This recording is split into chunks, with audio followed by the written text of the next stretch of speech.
What's up, good people? Mark Holmes here. As always, I appreciate each and every one of you guys. Out running and taking care of some errands here this Sunday afternoon before we get ready for that exciting NFL Pro Bowl. That's right, we got the Pro Bowl on tap.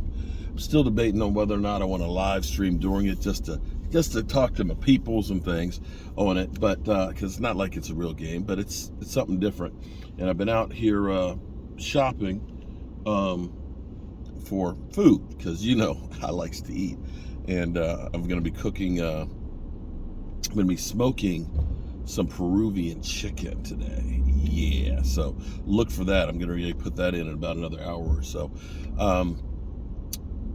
Sitting here looking at what the Cowboys have been doing with hiring Brian Schottenheimer. I don't know how many people realize the crossover thus far with the moves that the Cowboys have made. It's kind of crazy. It's 50 degrees today. It's 50 degrees today. Friday night, it was like -7. This weather is insane. I got this sweatshirt on, and I'm literally burning up right now. I mean, I need to put some shorts on. It's how warm it is right now. I think it's supposed to be in the 60s by Tuesday. But the crossover that we have now, Mike McCarthy, let's hope that this isn't nepotism of him hiring guys that were just friends. Joe Phoeben was, Mike Nolan was, hires that he had here that basically, hey buddy, I got a job, come on and work with me. Let's hope that these hires are actually going to be really good for the Cowboys. But the crossover is here with Brian Schottenheimer with the offensive line coach, Mike Solera.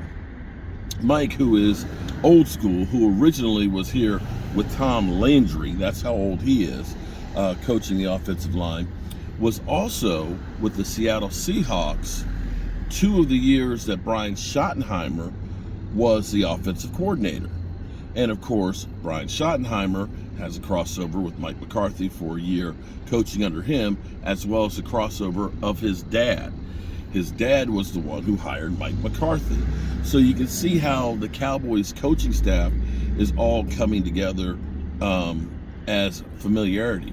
And I think this is important because Brian Schottenheimer, being a guy who was an offensive coordinator with the Seattle Seahawks, and you could look and say the 3-year span that he was the head with the offensive coordinator with Russell Wilson was probably the best 3 years of Russell Wilson's career. Now, keep in mind, they weren't winning the Super Bowls. They weren't. But that wasn't because of what Russell Wilson was doing. Russell Wilson had 40 TD passes one year, did have 13 interceptions. He had 35 TDs another year with only 5 interceptions, and another year that he had 31 TDs with 7 interceptions. So you looked at that offense that was very productive. And here's the thing that I absolutely positively love is during that time when you're looking at Russell Wilson getting all these TD passes, the team actually got better running the football. Yeah, with the West Coast offense, they were averaging 4.7, 4.8, and 4.9 yards per carry. And this is the bugaboo that the Dallas Cowboys have had in the playoffs, is unable to run the football. And so if we end up being able to do the same thing, similarity, and I know the haters out there will say, yeah, well, they were barely in the top 10 of those years in offensive production. Yeah, I understand what you're saying right there. But it's not where you are during the season. It's like, where are you come playoff time? We've had so much success in the regular season. And you have to also look at the conference that the Seattle Seahawks were playing in during that time. Because you're looking at a conference, 17, 18, 19, 20 and stuff that was having some of the top teams in football. San Francisco, the Rams, both went to the playoffs and the Super Bowl during those years.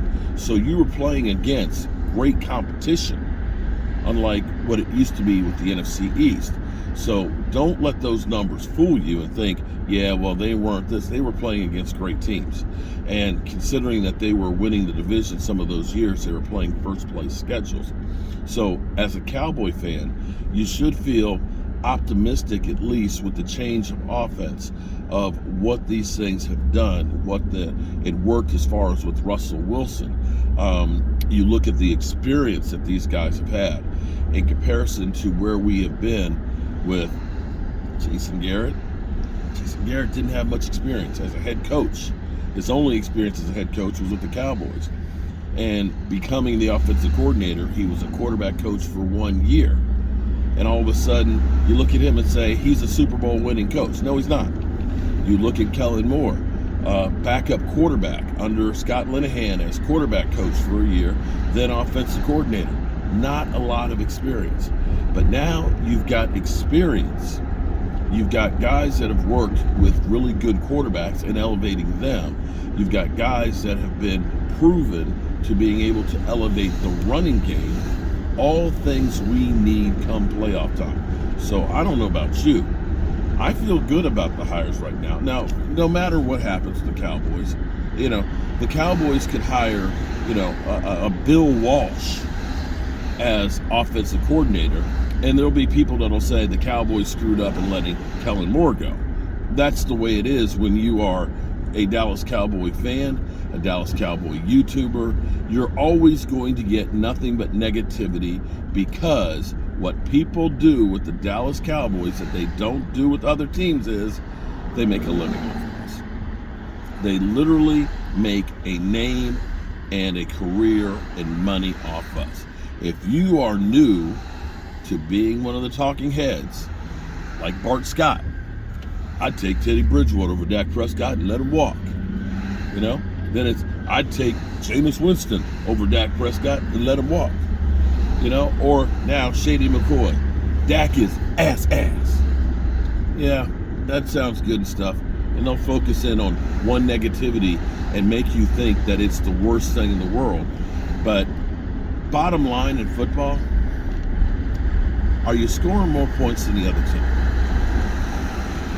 Are you scoring more points than the other team? And it doesn't matter how you get there. Running the ball, passing the ball, whether you turn over the football or not. The bottom line is, can you score more than the other team? And the Cowboys, for the most part, have been those guys. When you average 32 points a game with the interceptions and the turnovers, you're doing something right. And if the Cowboys, with Brian Schottenheimer, Mike Solera, and we'll see who the running back coach will be, and we'll see who the quarterback coach will be, if they can cut down on Dak Prescott's turnovers and get Dak a weapon, hey, we in there like swimwear. All right, peace out.